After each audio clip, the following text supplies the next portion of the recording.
Available now at whitepillbook.com. This episode is brought to you by Patriot Gold.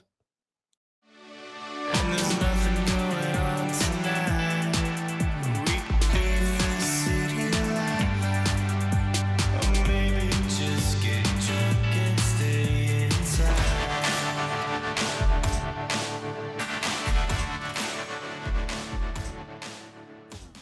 Good afternoon, Michael Malice here. Let that be your welcome for the next hour. We have with us a very special guest, my buddy Carpe Donktum, who was President Trump's meme maker, kicked off of Twitter because of his memes, lawsuit, now has risen, is back on Twitter and in other venues, which we'll discuss in a second. I wanted to give him special thanks because he did the little commercial video for the New Right with Joe Biden sniffing the book.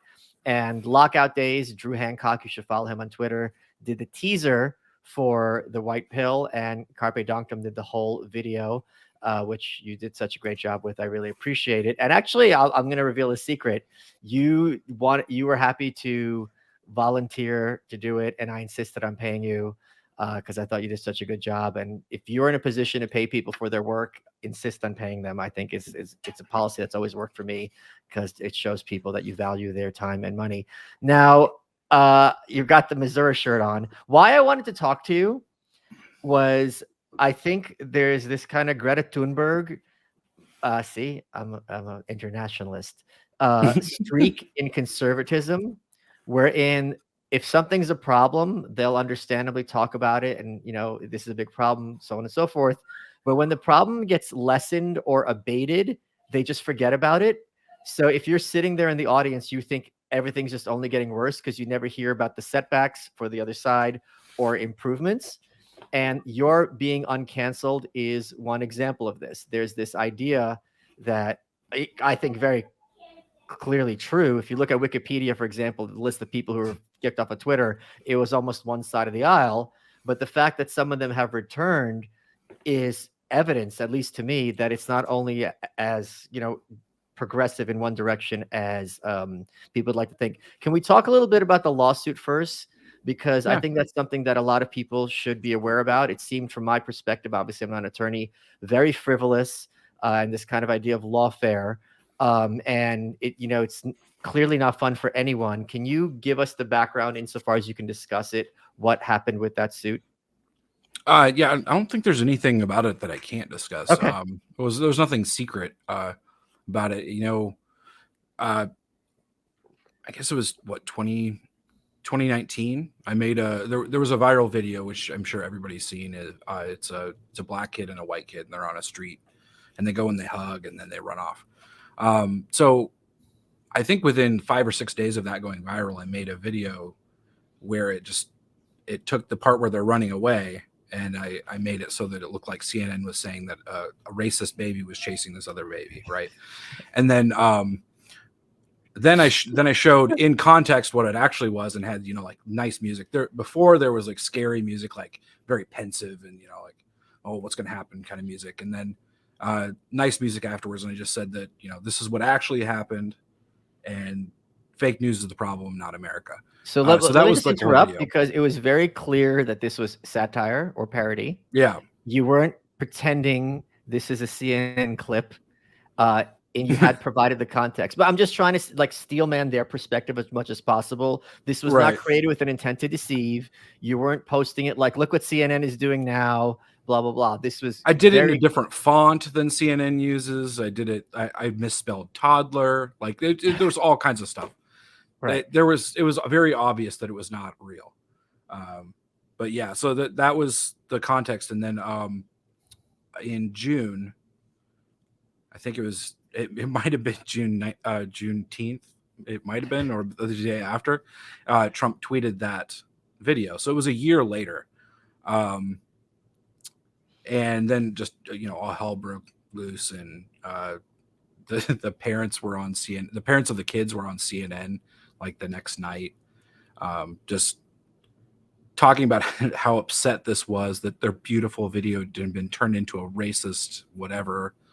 And then they said that we're going to sue the creator, and we're going to sue sue Trump and the Trump campaign. And so then about a month later, in September, Wait, can Well, I ask? I gotta ask because I haven't yeah, seen this clip when the parents were on CNN.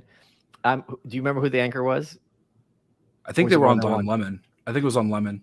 Was he just sitting there like, oh, I can't believe this. I've never seen such a thing. Like completely He was incredulous. doing his patented pouting face where he just Oh sort of. god, yeah.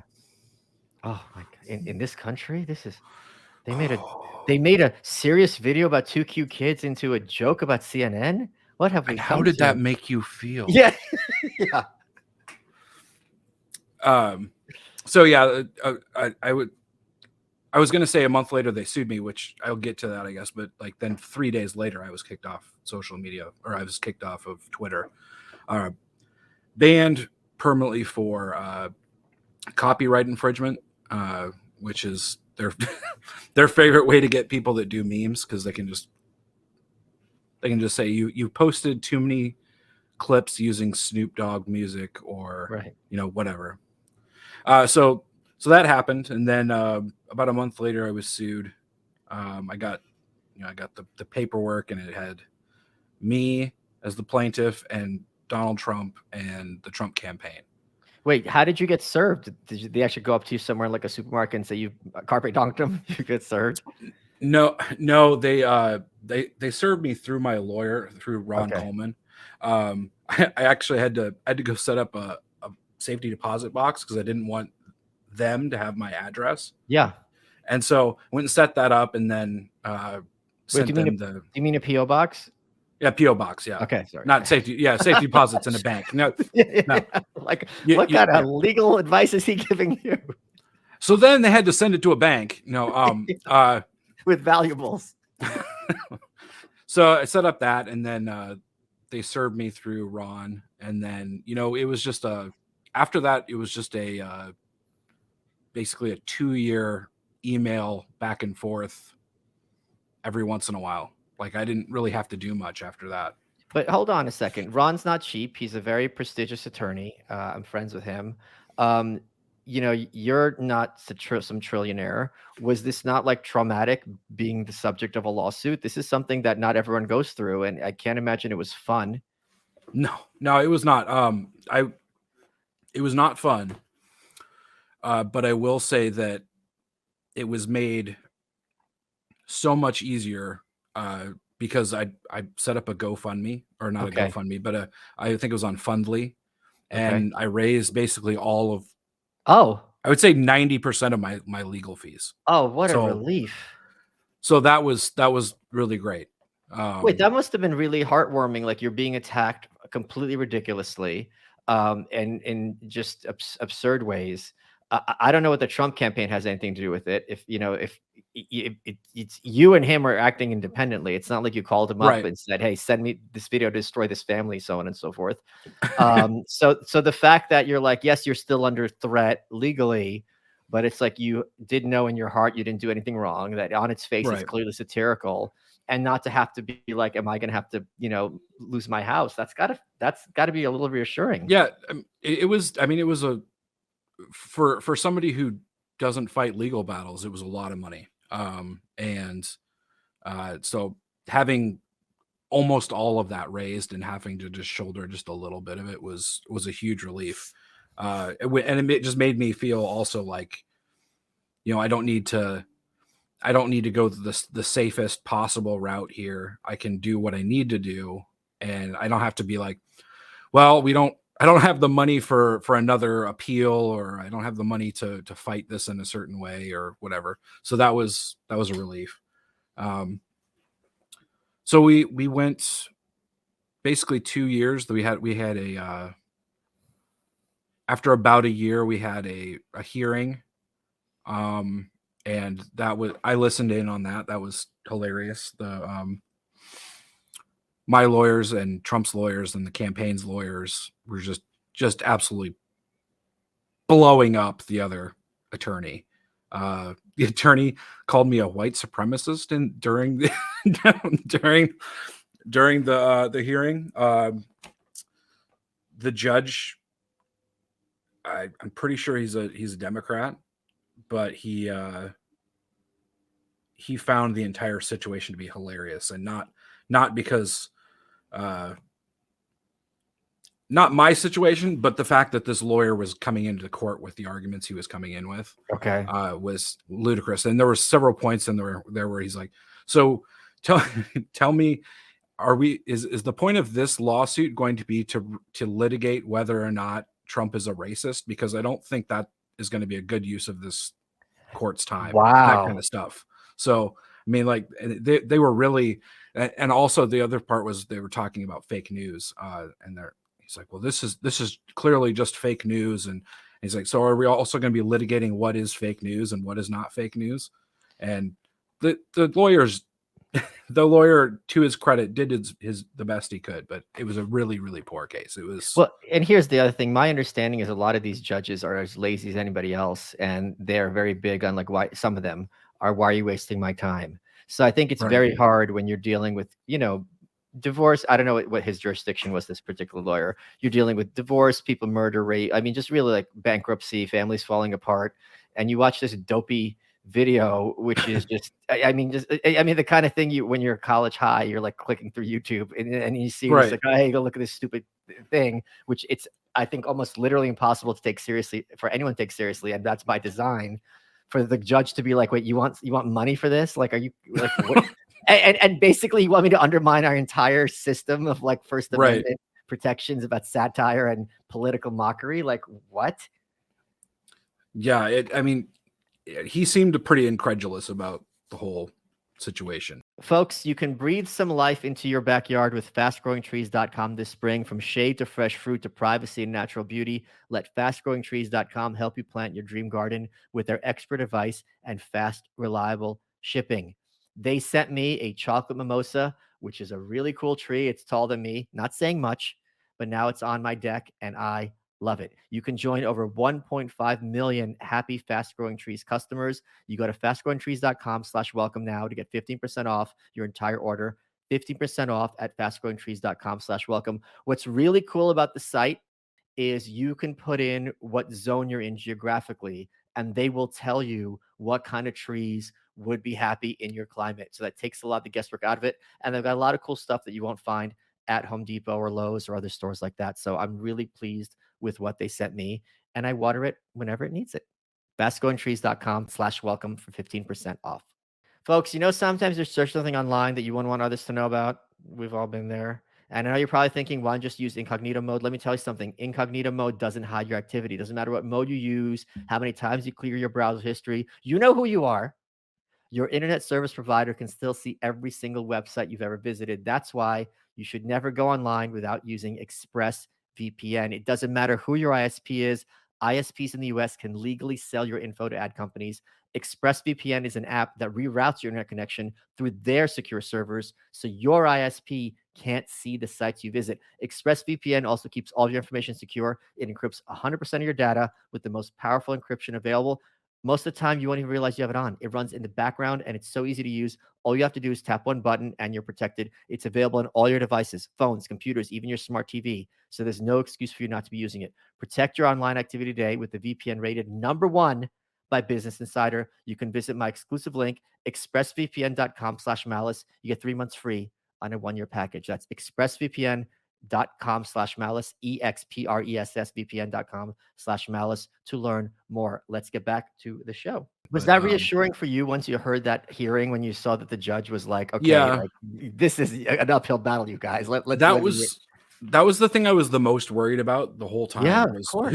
Who is the judge going to be? Because we could get a judge with purple hair and they just come in guns blazing and be like, I don't even need to hear your side of the story, and just rubber stamp a big fine. So getting a judge that at least was sort of paying attention to what was going on was good. The outcome was mixed on this whole thing. Like it was a clear victory for me. Okay. Because the case was completely dismissed. They weren't awarded anything. He in his judgment and in ruling, he clearly stated that this is basically an attempt to silence somebody's speech, and it's political speech. It's protected. All of those things were in the judgment. But the part that's not good was that according to New York law, they have slap Yeah. laws, so you're not allowed to bring frivolous lawsuits, things like that. And if you do, then you're supposed to pay the attorney's fees. What he did do that I didn't agree with was he said that although this case qualifies as a slap issue, I don't think they acted in bad faith in bringing the lawsuit, and so I'm not going to award attorney's fees. Okay. So we didn't get attorney's fees, and then we appealed that like about 6 months later, because like this is sort of funny. The moment that the case was decided, their lawyer sent me a letter saying basically, hey, congratulations on your win. If you would like us not to appeal, then you should sign away your rights to appeal. So they were worried about me appealing and winning money off of them. Yeah. And so they were sort of threatening me with, we won't appeal if you won't appeal. Right. And I told them to go fuck themselves. But yeah, so we did an appeal about 6 months later because they did an appeal as well. Okay. And then it went to a panel of 3 judges, and I hope I'm not boring everybody, but went to a panel of 3 judges. The judges came back and said, we're not going to mess with the ruling. So, okay. Yeah. A lot of times they're just like, we don't want to touch it. Supreme Court does this all the time. Like they get all these Right. cases. They're like, we're not even going to look at it because like, why get their fingers dirty if they don't have to? Yeah. So I think that's the entire case. And so now it's over forever. And as far as I know, there's no further appeals or anything that anybody can do. So let's talk about your resurrection on social media. I was one of the people who was kind of yelling at Elon to reinstate you. I don't know if he saw my tweets. I have a fairly big Twitter audience. I wasn't the only one. You got reinstated. You, of course, thanked a bunch of people, not including me. I forgot to thank you. Yeah. I know. I said that just now. That's going to be the reel from this episode. Ingrate. Like asshole ingrate refuses to acknowledge friend's role in reinstating him. Oh, I make one little mistake and just Malice is just all over it. Yeah, that's because I'm a good person. And behind the scenes, did I or did I not text you immediately and be like, I'm so sorry? I'm not privileged to be releasing private confidential information. No, but so what's really funny is that you were permanently suspended from Twitter, and when you get that notification, it says there's no opportunity for appeal. So that was a lie because you weren't permanently suspended. Can you tell people what that's like for you? And Sargon's another one, Carl Benjamin, who got resurrected. What was the process like? You just get an email and you're like, shit, what's my password? I haven't logged in 6 years. So I was still logged in. Because you can still, if you've never been suspended, oh no, you can still, yeah. I know how to get. I think that means you're controlled opposition, sir. You're controlled opposition. And at this rate, I'm going to be a psyop pretty soon. Yeah, very, very soon. By the end of this, you'll be a psyop. Yeah. But so the app works exactly the same, except for your feed doesn't work. Okay. So like. You're no longer following anybody, so your feed is empty. Okay. You can search and you can see tweets. Oh, you can't interact with them. You can't like, or you can't see your DMs. Your DMs are just a black hole of nothing. Okay. So I could still be on Twitter logged in as myself.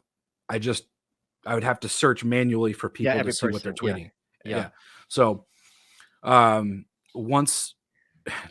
so I was on vacation when I got turned back on, and there was no fanfare whatsoever. I got a little email that says, did I even get an email? I don't know that I even got an email. I think I got a text from somebody, actually. Oh, I think I got a text from somebody saying, are you back? And I went on there and I was like, well, I don't know. My account shows up now. It doesn't show suspended when you're on the app anymore. And then maybe a little bit later, I might have gotten an email saying that, like, your account has been reactivated. But it Wow. wasn't like somebody typed it out, you know. Right, It right. was just some automated thing. And then all the notifications start flooding in about a half hour later. So Is it like when someone is told by their oncologist that their cancer has returned? Like, is there at some level you're like, oh God, I was just free. I was just free of this like Sisyphean nightmare, and now I'm back in. well, I don't, not right away anyway, because like as time goes on, maybe I'm starting to get some of those feelings.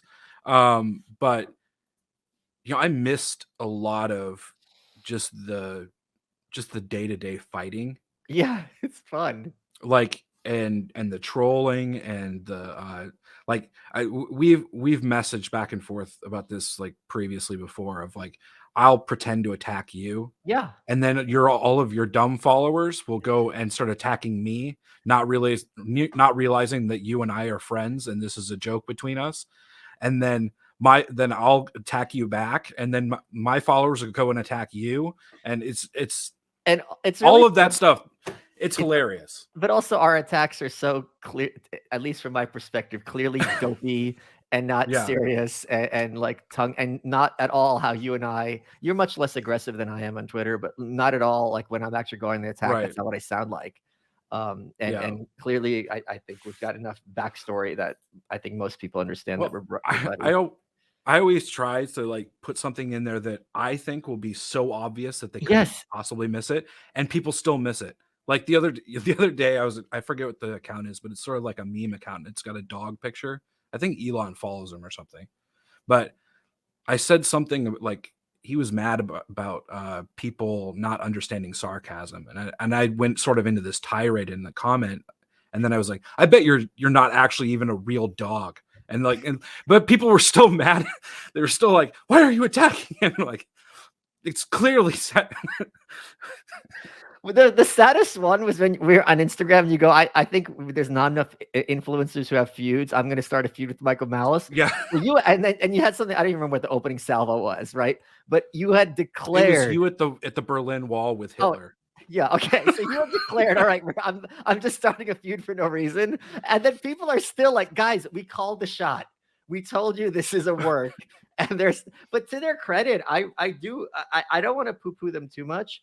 I do appreciate. They're very loyal. They're very loyal. You and I both have people who are both very smart and very accomplished, and who are also loyal, because what they see and what I see and what I think you see as well is there's a lot of decent people, which means anyone other than us, who are frequently under attack on social media. And when they see someone who represents something that they value, that they're kind of like, all right, this is my opportunity to kind of step in and be like, all right, I have your back. So that is something I really do appreciate enormously. And I don't take for granted. And it's something that's also useful in the other way. I'm going to reveal one of my little techniques on how to foment chaos in social media. Is a lot of these corporate journalists have fairly decent followings, but their following isn't deep, meaning these people aren't ride or die. It's just, they see you on TV, they read your article, whatever, they just follow you. It's very easy when like this horrid Canadian woman, Rachel Gilmore, just got fired, and I was just been nuking her from space. And she'll have people be like, oh my God, that's so terrible, you got fired. It's easy to pick them off. If you go after her supporters, they're like very isolated and they don't have clout. And once you do that, then she's like has no one around her. There's no moat. And then she's vulnerable and hilarity ensues. And I reserve this for the people who are really like depraved, who are really like, okay, let's fire doctors and nurses. And, like just really kind of wishing harm on others, as opposed to someone who's just opinions I might disagree with. But it's really kind of funny because while she just got fired, I think from the Globe and Mail, for a long time, her narrative's like, oh, I'm being so targeted on Twitter. I'm such a victim. And now that's no longer useful, she blocked me immediately. So the second that like being a victim doesn't serve your like news stories, like, oh, you figured out that you could actually quite easily alienate yourself from people that you don't want to hear from. That's a solid strategy. My favorite thing for causing chaos is to just Like when people will reply, and their replies will have nothing to do with what you just said. They'll be attacking a Oh, yeah. position you don't have. Right. They'll be putting thoughts into your head, Yeah. all that kind of stuff. And so my favorite thing to do is just to reply with something completely random that has nothing to do with anything, like to quote them. And then they just get the stream of comments of like, and you can watch their heads explode in real time. Oh, it's so fun. Because, you quote them, and then 30 people are in their comments, and then 30 people are in the comments of the quote, and they're replying to everything. Everything is like, no, Oh, no, yeah. that's not Oh, what I yeah. said. That's not what I meant. That's not what I meant. No, no, no. It's just, that is one of my favorite things ever. Folks, some of you might have some very bad habits that people like Dave Smith enjoy doing that I'm not allowed to talk about on this podcast, but you know what I mean. And Fume is a great way to stop those habits. It's made of 100% Canadian maple, and they use cores infused with plant oils to curb cravings. You got peppermint, you got Conquer, which has minty notes to simulate menthol, you know what I mean, and other kind of things. They've launched in Calgary, Canada, and have helped over 50,000 customers stop that life-destroying habit. And they're on a mission to help 1 million people by 2025. If you are one of these people who are using something that they shouldn't on a regular basis, head to breathefume.com/malice10 and use promo code malice10. You get 10% off your order. You're going to save money. It'll be better for your health. And you're not going to have yellow teeth, and not everything's going to be smelling. Quit naturally with Fume and use Malice10 to get 10% off at breathefume.com/malice10. Folks, Michael Malice here, podcaster, author, and yes, underwear model. Sheath is something that I wear every day. And the great thing about Sheath underwear is that they have dual pouch technology for both parts of your anatomy. They also have a girls line. I don't wear that stuff. Dave Smith might. Go to sheathunderwear.com and use promo code Malice. You get 20% off. It's great underwear for when it's cold. It's great underwear for when it's hot. And I wear it every single day because it's the best underwear I've ever owned. The first time they brought into the studio, I was like, what is this? And now I swear by it. And in fact, I model for them. So go to sheathunderwear.com, use promo code Malice. You get 20% off your order. Support the underwear that supports you and that supports the show. Let's get back to it. So let's talk about 2024. Did you, by the way, did you have any official? I don't know if you're allowed to discuss this or not. Any official role with the previous administration, or was this something you just did because you 2020? Yeah. I worked for the Trump campaign for about 3 months. Okay. So after I got kicked off Twitter, I started doing some videos. I did the most notable one that I did was called The Bidening, and it was a campaign commercial, and it was sort of a take on a horror film, and it was on YouTube, on the YouTube masthead during the RNC. Oh wow. Okay. Have you been contacted for, because I had a friend who's high up in politics, and he is of the position that this Trump, and this is kind of Alex Jones tinfoil hat territory perhaps, and it's not Alex I'm talking to. He's at the position that there really isn't a 2024 Trump campaign, that he hasn't been reaching out and hiring people, that this is just basically him going through the motions, and it's not really going to happen. Has the campaign reached out to you to rehire you? Do you still have a good relationship with them? How's that work? So no, I don't think they've reached out to me. I've talked to people that are part of campaigns or were formerly part of the campaign, but not like in an official capacity. Like I have been sort of mulling it over to reach out and contact them and see what's going on, but I haven't actually made contact with them. So I don't know that. I mean, that's a possibility that that's what's going on, but I sort of feel like it wouldn't be worth it to try and make it happen, because I feel like that would backfire. If he really wasn't serious about it, then he just wouldn't have done it at all. But I don't know. Anything is possible in 2023. Is he your man for 2024, or are you waiting to see how the field shakes out? So it's a complicated question, because I'm still a Trump guy. I'm still loyal to Trump. I still like Trump. I still like a lot of Trump's policies. but having me like right now, a lot of people are wanting a clear cut yes or no. And I don't think that's a fair question because I was just talking about today, there's so much time between now and 2024, like Yeah. before now and election day, that like, if I put myself into a position where I'm like, I'm only Trump, or I'm never Trump, or I'm never DeSantis, or I'm only DeSantis, then I have to backpedal later, like if something changes. And I just think it's it's highly likely that things will change and will not be exactly how we imagine them right now. But that's not to say that I don't support him. I do. I think limiting your options to two people, that one of whom is not even running yet officially, is just sort of putting yourself in a box for no reason. You're referring, I'm assuming, to Tim Scott. Yes, exactly, Tim Scott. That's your candidate. No, Mike Pence is my candidate because he's going to be the most popular candidate that's ever been. There's something uniquely, I'm not in any sense a social conservative. Well, that's not, you know what? I'll take that back. There are a lot of senses I'm a social conservative. The stuff with the kids, I'm in that broad section, and increasingly so. But I think there's something quite wonderful that these kind of feckless, for lack of a better word, social conservatives like Mike Pence, who really had a lot of clout in the party before 2015. And now Mike Pence is, I don't know if he's as reviled as Mitt Romney with the base, but it's up there. Close. It's really close. I think if you were going to have a depopularity contest, I think Mike Pence and Romney would be like neck and neck. I think a hair's width between the two of them. And Mitt Romney really worked on that. And Mike Pence had one bad day. Yeah, and So and that's also forgetting, like, of all the debates in 2020, his was the best for the ticket. The way he cleaned, and listen, he's not this was an issue for George H.W. Bush in '84 when he was the running mate debating Geraldine Ferraro, who was Mondale's running mate. It was the first female on a major ticket. And it's like, you're in a bad position because if you go too hard, you look like a bully. If you go too soft, you look like a wimp. Like, how do you navigate this, right?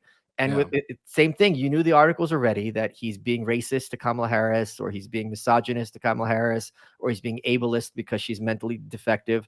And he just nuked her, cleaned her clock effortlessly with a smile on his face, to the point where everyone had to be like, all right, like, this is just a complete blowout. And he did, by all accounts, or at least from all accounts I've seen, did a far better case for Trump than Trump did in the Trump debate against Biden. And yet now it's like, if there was like something bad happened to him, like the Republican base would be like, hell yeah, it's crazy. I think liberals would be like, guys, tone it down. Yeah, like, we shouldn't be celebrating this bad thing that just happened to Mike Pence. Like, I think that's how far it's turned, that they'd actually quickly. They'd be like, oh my gosh, that's so mean. Because they always talk about that, like January 6th, how terrible it was, and they're going to get Mike Pence. This is horrible. It's like, you were the ones saying this guy's like a Stone Age caveman because he won't have dinner with the woman who's not his wife without her there. Which that is really, really good advice. It's great advice. Like, it's some of the best advice ever. You're a governor, right? You're going to have pictures taken. People are going to talk. At a certain point, people are going to be suspicious. Like, have someone there and cover your ass. People have enormous incentive to make up things if there's no witnesses to this dinner. Well, and it's not only good advice for politicians, it's just good advice in general. Like, if you want to have a good relationship, maybe don't go out to dinner with girls that are not your wife. Yeah. Maybe not do that. But what do I know? I'm just a meme guy, right? Let's talk about being a meme guy, because one of the things that was coming down the pike pipe, is it both? Pike is a fish, right? It's coming down the pipe. I'm sorry. I don't know. It could be either way. I think we make up things as we go along. You've heard coming down the pike, haven't you? Like a turnpike? Yeah, well, that'd be like a turnpike. Yeah. Yeah. Okay. It's not like a stick where you put a head, and it's not. Yeah. Is that I'm thinking of also the fish that's like a predatory fish that's in North America. This fish called a pike. They're very elongate. So. Anyway, point being, there was a moves in the EU to basically make memes illegal and take away, in my view, one of Led the by most Germany, right? yeah, of course, shocker. Yeah. One of the most effective Wow. ways to undermine the power of the ruling class, which is humor and irony, to instead of engaging with their ideas, which they do not hold in good faith and which they'll drop overboard in 2 seconds if it suits their needs, by taking away that power and forcing it to be this kind of stiff, very polite and sort of debate, they're really going to have the ground. Are you shocked that that kind of thing hasn't metastasized here in the States at all? Well, you mean like actually putting laws in place? Because I And mean not they've only been trying laws, to do it. but they're trying to do it, but there are also a lot of these social media sites were trying to like figure out a way to, kind of not make memes illegal, but this was a concern for them. And they masked it behind whatever it was, misinformation, but it's clearly like they don't like that this is causing people to vote the way they don't want, and so on and so forth. Well, when I say they, I just mean bad people. Like bad people with bad interests or Right. bad actors, bad faith actors, they've been trying to get rid of memes for quite a long time. Like they've weaponized the DMCA laws, especially with music. They found music is a great way that you can just get a meme taken down. You're like, oh, you used 5 seconds of that song, so we're gonna pull that down. And I haven't recently, but I'm sure I will now that I'm back. I'll start getting them again. But I used to get takedown orders for Twitter, just all the time, and it was always some Europe-based company that owns the copyrights to things, and they'd be like, oh, you made a Thug Life video and you had Snoop Dogg in the background. You're like, well, you can't make a Thug Life video without Snoop Dogg in the background. And for people who don't know, Thug Life is a meme where like you'll have a little video. There's a great one with Gavin McInnes from years ago, and it just pauses and the Snoop Dogg starts playing, and it just says Thug Life, and the sunglasses come down slowly over the person's face. And the joint, and the sunglasses and the hat sometimes. Yeah. It's hilarious. It's a meme format where you just highlight the savagery of one person. And then you play the rap music behind them because they're a gangster. And it's often you could do it with like a cat swatting a dog or like a little kid, like, like knocking over some milk. It doesn't matter. It's very versatile. I mean, you can do it with people who are clearly not gangsters, but in that one shining moment, they were a true gangster. Yes.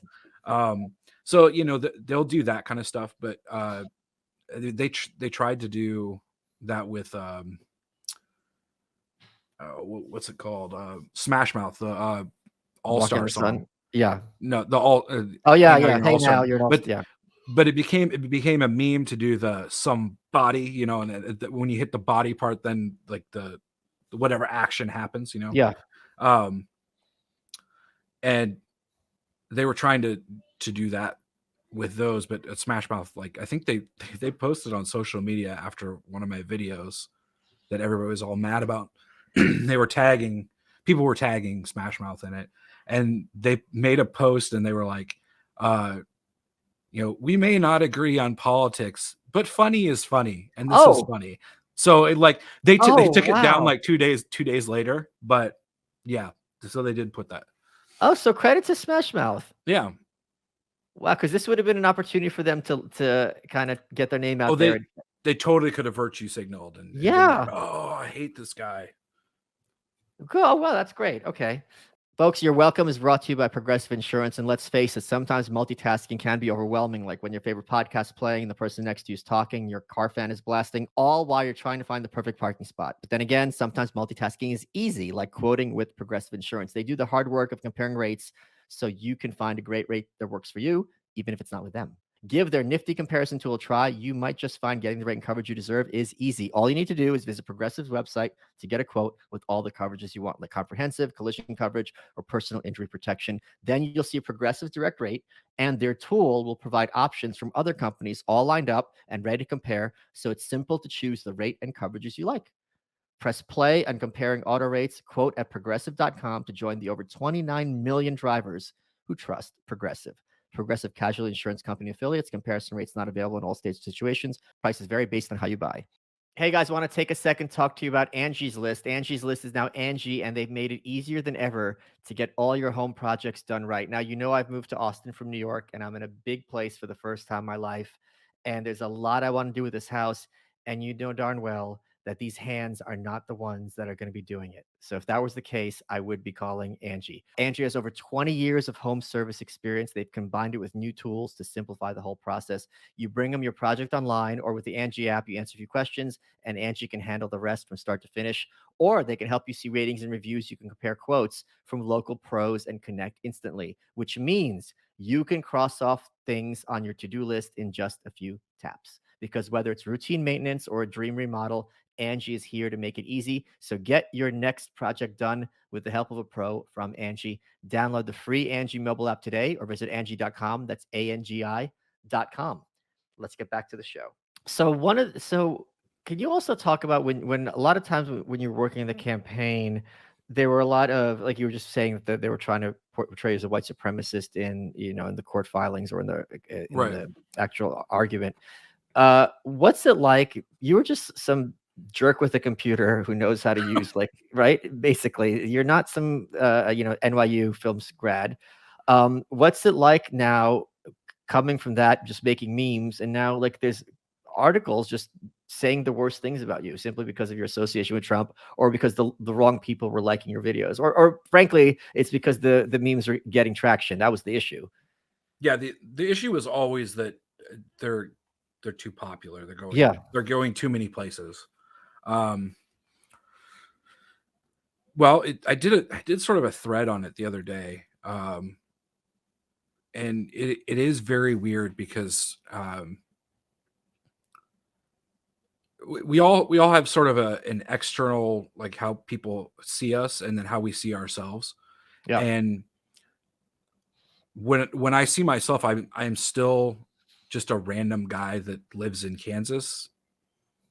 And there's I don't have any well, it's not that I don't have any ego, but my internal monologue is not saying oh, you're some hugely famous person. Right. It's just like I go to the gas station, I go take my kids to things, I do all the normal stuff that normal people do, except for the fact that the Washington Post writes stuff about me.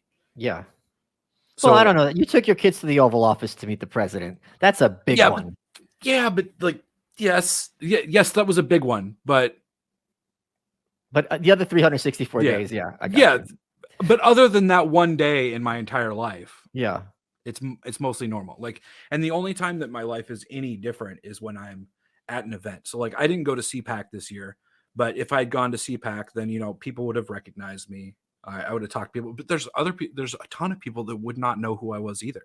Sure. Even what I think is really strange about the social media time that we live in is that people have this thing in their head just telling them that they're famous, and they're disconnected from reality, because I can go anywhere and people won't know who I am. Even in the small circle of politics that I live in, people inside that circle don't know who I am.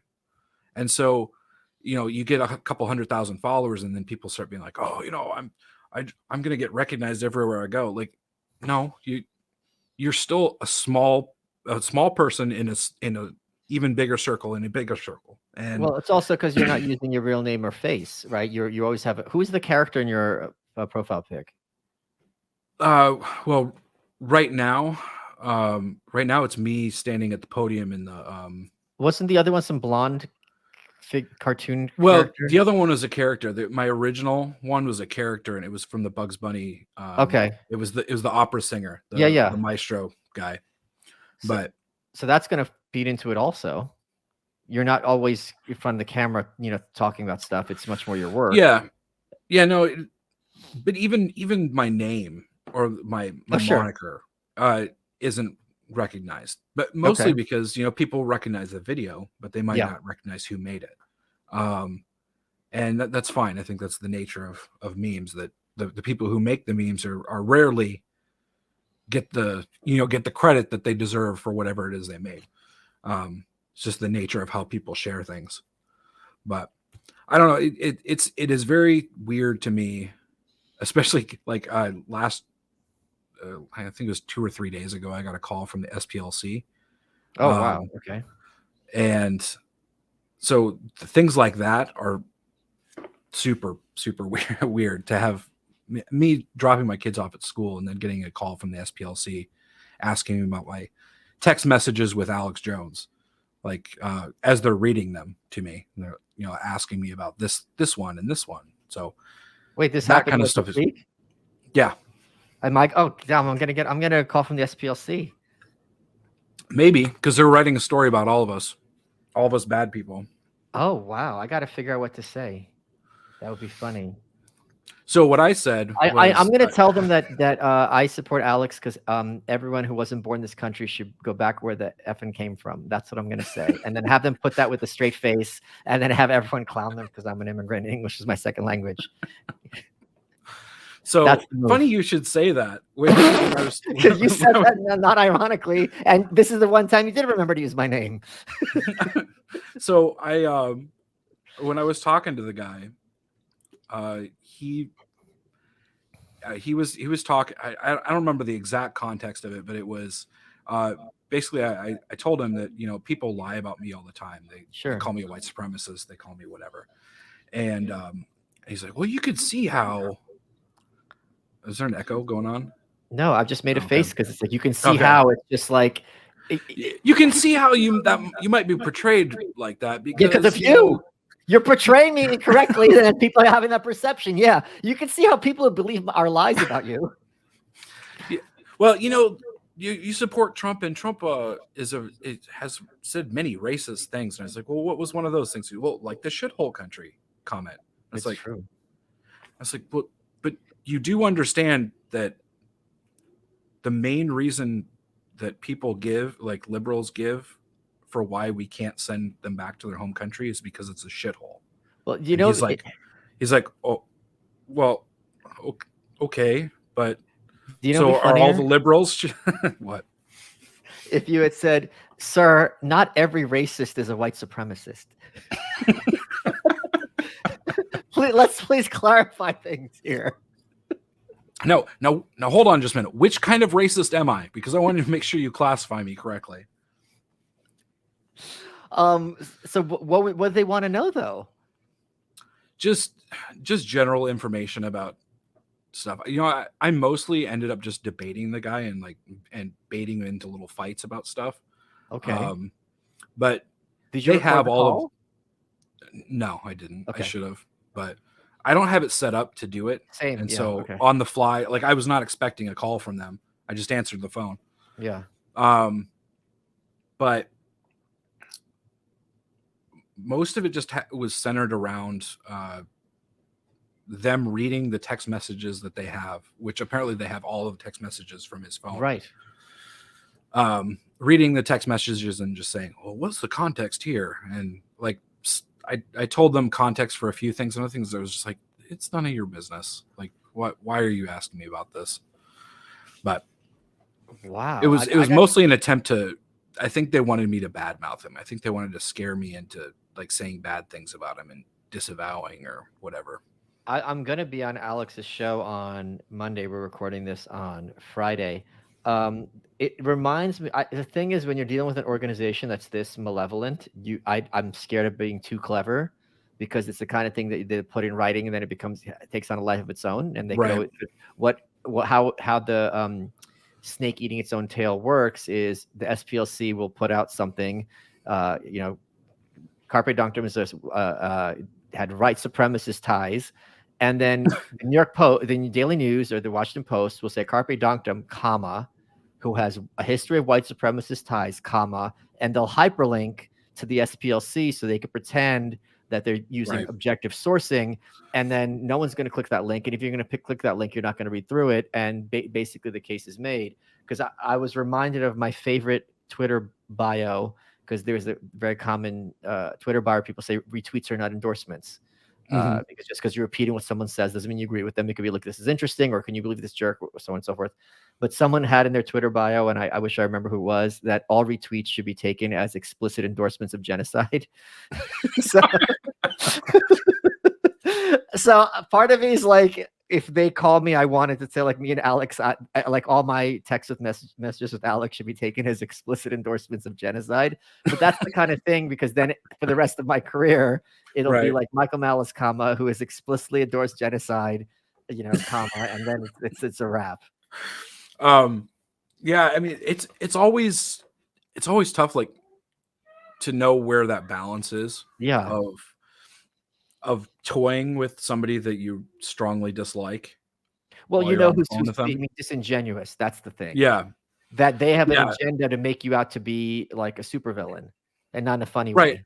Well, so the first when they the guy said, "I'm so and so from the SPLC," I said, "Okay, so what's the angle?" And he's like, "What angle?" And I was like, "Oh God! If you're calling me, there's an angle. So what is the angle? Like, I can talk to you, but you need to tell me what the angle is here, and don't pretend like you don't have one. You're not just verifying stuff. Like, you guys don't call people like me unless there's a reason you're calling. Yeah, of course. Hey, hey, girl, what's going on? What's with the memes? I heard you back on Twitter. Congrats!" Right. That was our exact conversation. Right. Well, I thought it was hilarious too. That at the end of our conversation, he just casually drops in, I'm a friend of Luke O'Brien's. I know that you've had some history with him, but I think he's a nice guy. Who's Luke O'Brien? Luke O'Brien is the guy that doxed me and and went on, like, tried to write a bunch of articles about me, and he posted my senior photos from high school. Okay. Which I'm not ashamed of that. It's just really weird that someone would go track down my yearbook to do that. So I personally hadn't seen my yearbook photo for 20 years. So the fact that he found it was nice. But what did he say that to you in a menacing way, or was he just dumb? Like, what's the point of saying? I think he's just dumb. Okay. I mean, it could have been menacing, but I think it's just dumb. It was more like, oh, we have something in common. We both know somebody. And I was like, yeah, but not, I don't like him at all. And you saying that he's nice doesn't mean anything to me. This is just another reason I think people don't appreciate how dumb a lot of these people are. Like, they're evil. Well, they're not smart. They're not particularly sophisticated or whatever. I don't think it would be that hard if I was on the phone with you and I had those text messages from Alex. I'm not sure. I don't know what the content of them are, but it's easy to get you to kind of put your foot in your mouth, or like, oh, do you denounce, like, Alex Jones is a white supremacist? Do you denounce them? And like, what are you going to do? If you denounce him, you're denouncing Alex. If you say no, then you're endorsing white supremacy, right? Like, you can't win if you frame the question that way. And if he just stuck to his framing, so you're in favor of Sandy Hook happening? Like, there's so many ways to kind of get no, I mean, he was doing stuff like that all he was okay. Yeah, he was doing stuff like that of like, so what did you think about this? And then however you answer them, like, oh, so you're in support of this thing. And so that's when I was getting like getting into fights with him. I was fighting with him about Trump and January 6th. And he's like, well, he incited the insurrection. And it's like, which part did he incite it with again? Like, he's like, well, just listen to the speech. I was like, the part where he said go peacefully? Yeah. Was that the inciting part? So, I mean, and then he was fighting back and forth.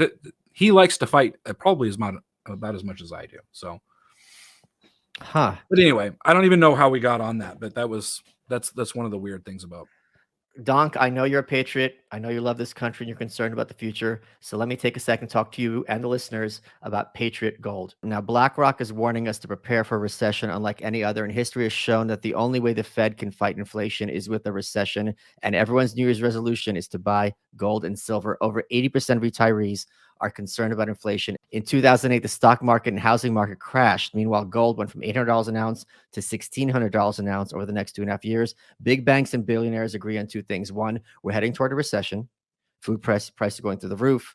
There's problems getting stuff on your shelves. And two, investors need to buy gold, which several analysts are predicting will hit some all-time highs. It's the only capital that will be worth holding if shit hits the fan. And what else can you invest in that will hold its line? The Patriot Gold Group is introducing the 2023 Recession Protection No Fee for Life IRA. Call the Patriot Gold Group today before it's too late. You don't want to be that person looking over your 401k crying, and you'll get best-in-class service from Patriots protecting Patriots.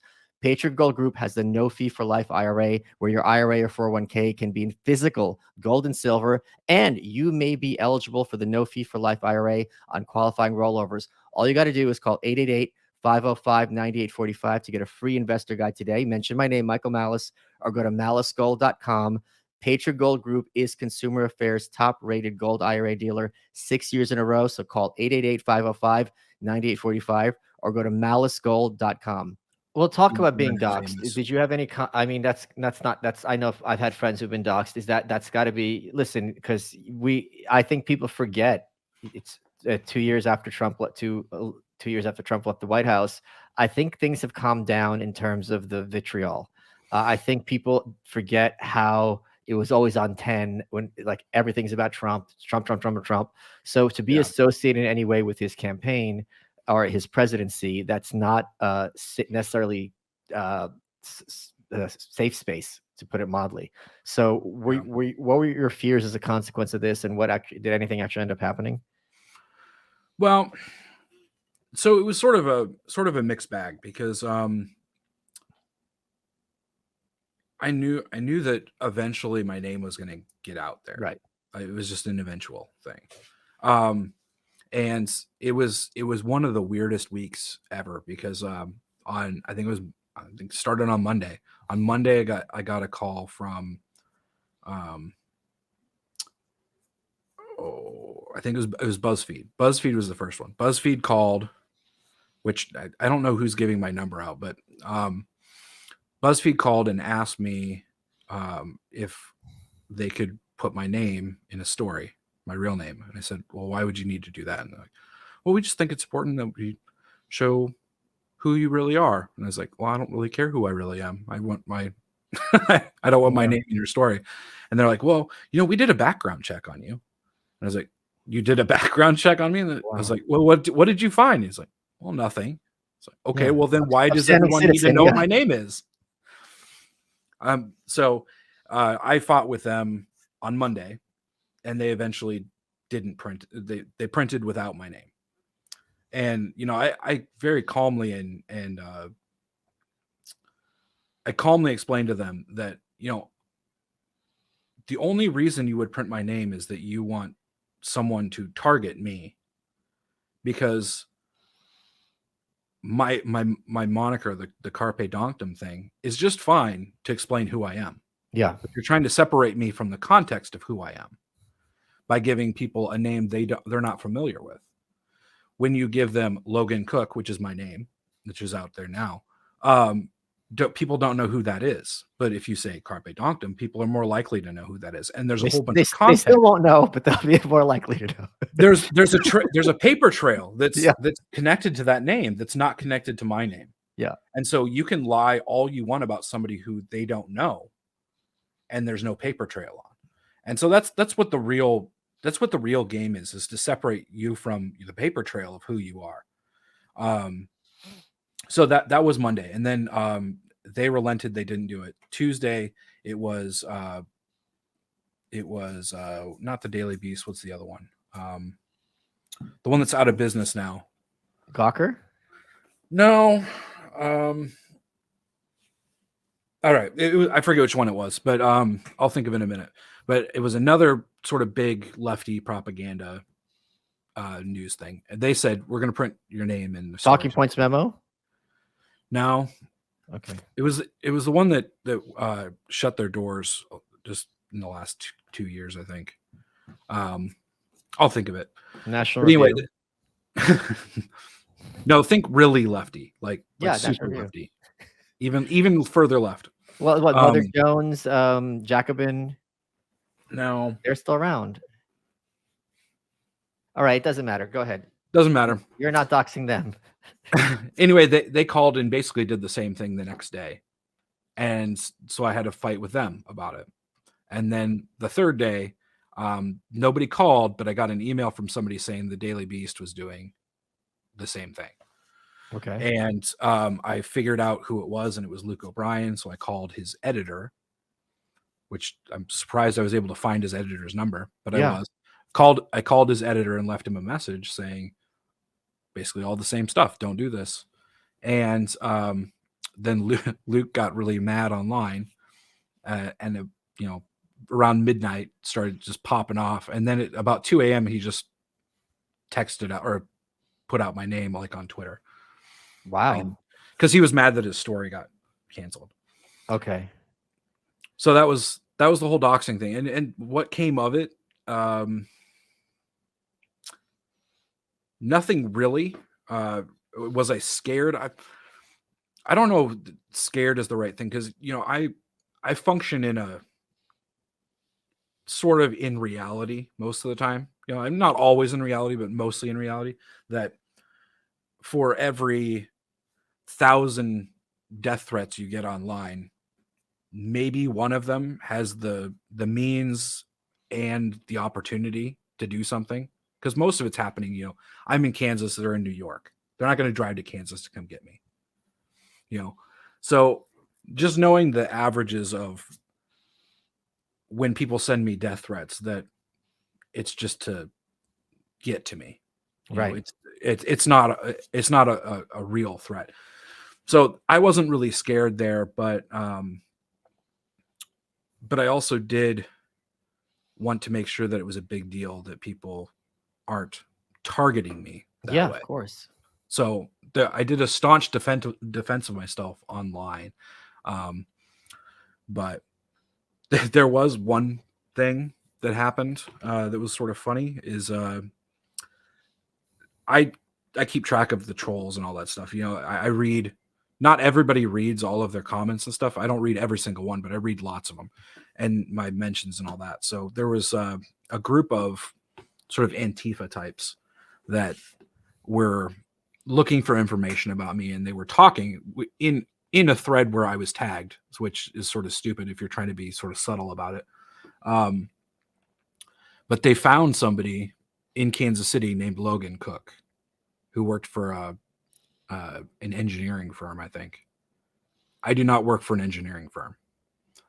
So I ended up calling the engineering firm and leaving a message for like the president of the firm, being like, please don't fire your person, because it's not that person that's doing it. They're actually after me. They're not after your employee. Yeah.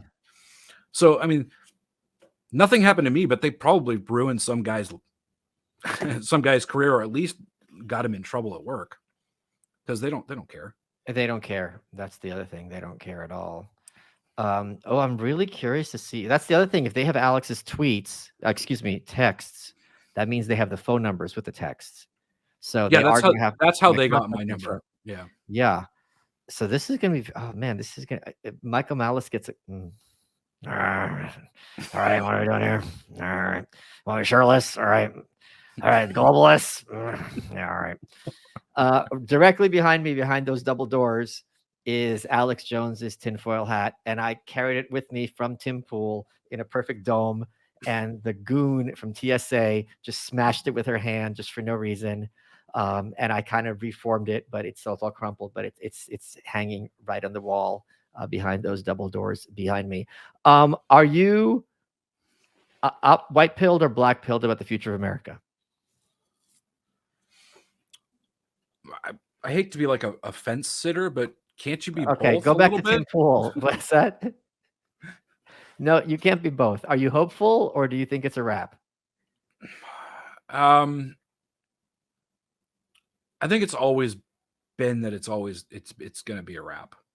Really?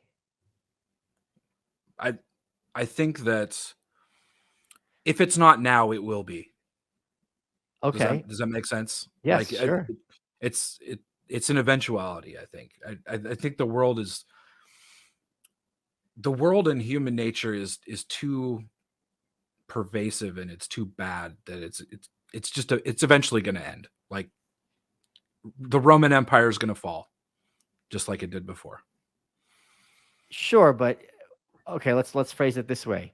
What is your stance on the whole, and we're not going to get into heated argument, don't worry.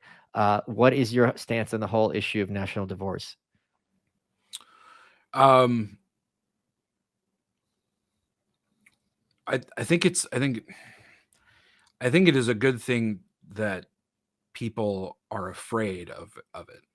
I think the fear of it is the most powerful part about it, because for 150 years nobody has been afraid that any state is going to secede. Yeah, that's right. And so what that does is that gives the government the ability to just walk all over everybody, because what are you going to do? Leave? Yes. Wait. Just kidding. Come back. Yep. What are you going to do, Ohio? You're going to go to Canada? You going to go to Canada, Ohio? Is that what you're going to do? Like that's the attitude. So yeah, the fact that we're having that conversation, I think it's sort of a ridiculous thing, because I don't think there's any one state that could actually hold up on its own. Texas. Like, maybe Texas. I don't know. California. Wait, hold on. No matter what you think of it, you can't deny that California could easily be its own country. That's an easy one.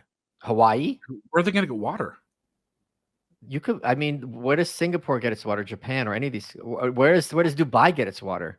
Yeah, but what if Nevada doesn't want to sell water to California? This planet is 3/4 water. Like, water is the easiest problem to solve. It's just going to be expensive. Why wouldn't they? Why would Nevada hate California so much? They're like, we'd rather you not be so. I don't know. I don't know. Kansas hates California that much. Sure, but the point is, I don't think any country hates another country so much that they would forbid the sale of water to the citizenry. Like, that's a tough one for me to wrap my head around. Yeah, I don't know. I'm just saying that I don't know that there's a lot of. There might be a few states, but there's a lot of states that I don't think have the infrastructure to handle being a country on their own. I think that's a fair statement. That's definitely a concern. Like, it's like, before you're going to be your own country, are you sure about this? Because there's a lot that goes with it. So I think that's an extremely cogent argument. Well, and you have to have your finances in order. Sure. Because like most of the states of the in the union are in debt. So when you become a country, your debt still matters, but it matters even more now because daddy government's not handing you and fixing it for you.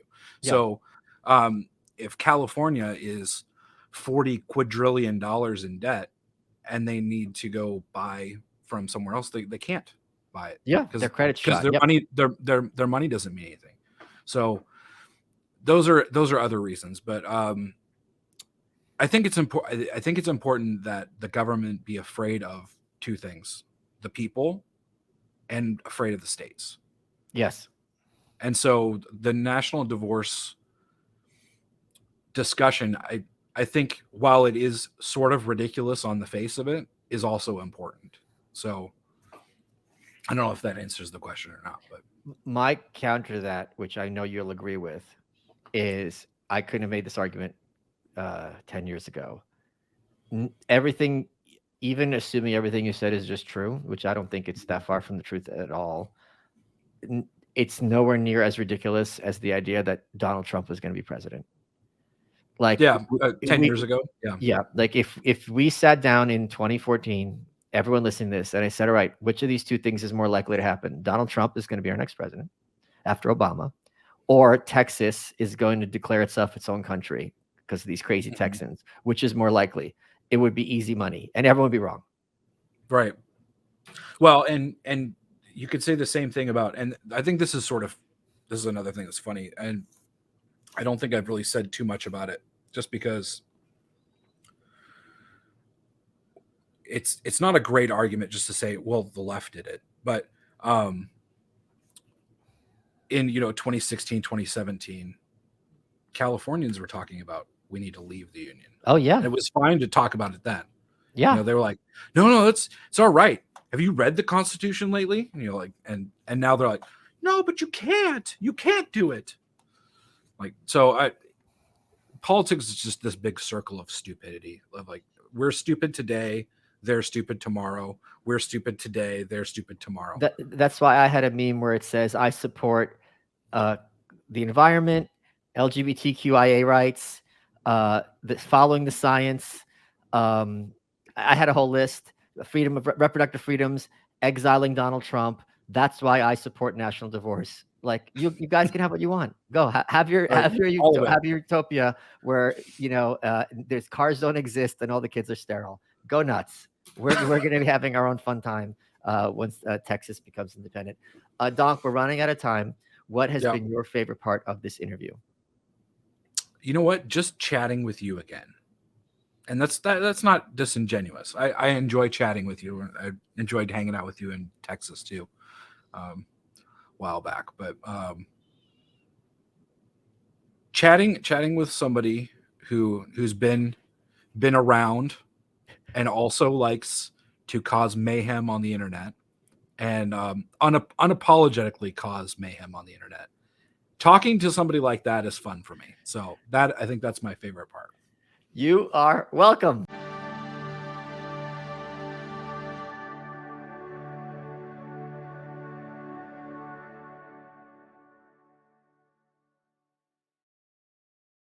All month long on Pluto TV, stream the biggest Tyler Perry movies free. Watch your favorites like Medea's Witness Protection and Medea's Big Happy Family. Join Tyler Perry as he goes on a couples retreat with Sharon Leal in Why Did I Get Married? Or Idris Elba and Gabrielle Union in the Tyler Perry directed film Daddy's Little Girls. Plus, Pluto TV has hundreds of channels with thousands more movies and TV shows. Available on live and on demand. Download the free Pluto TV app on all your favorite devices and start streaming now. Pluto TV. Drop in, watch free. This is Walk-Ins Welcome with Bridget Pedicy. I love hearing people's stories of resilience and grit. This is why I created this podcast. We are very excited to welcome Jim Gaffigan, Yasmin Mohammed, Glenn Beck, Tim Dillon, Abigail Schreier, Jeff Garland, Ayan Hirsi Ali, Sam Harris, Heather Hying, Jonah Goldberg, Ben Shapiro, Glenn Greenwald, Sarah Shahi, Colin Quinn. If there's a culture of victimhood, then let's tell stories of grit and survival. Subscribe and listen now on Apple Podcasts, Spotify, or wherever you get your podcasts.